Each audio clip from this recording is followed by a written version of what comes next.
আমি বিজেপি মনটো হিমন্ত বিশ্ব শৰ্মা ডাঙৰীয়া মনটো অলপ আমনি কৰিম আৰু সেই কাৰণে কি হৈছে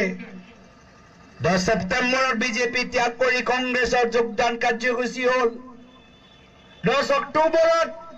বিজেপি ত্যাগ কৰি কংগ্ৰেছৰ যোগদান হ'ল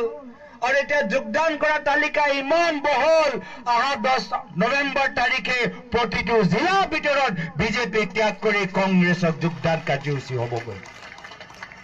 তো সেই কাৰণে ভয় নকৰিব কোনো কাৰণত ভয় নকৰিব যদি ভাবে কিশোৰী কৈছিলে যে 10 সেপ্টেম্বৰ SIT ৰিপৰ্ট আহিব গৌৰৱ গগৈ আমি পাকিস্তানী আমি প্ৰমাণ দিম কৈছে নাই কোৱা 10 সেপ্টেম্বৰ চিঞৰি আছিল বাঘৰ দৰে চিঞৰি আছিল 10 সেপ্টেম্বৰ হে বাঘটো মেকুৰী হৈ গ'ল মেকুৰী হৈ গ'ল মইতো কৈছিলো ফ্লপ মহা ফ্লপ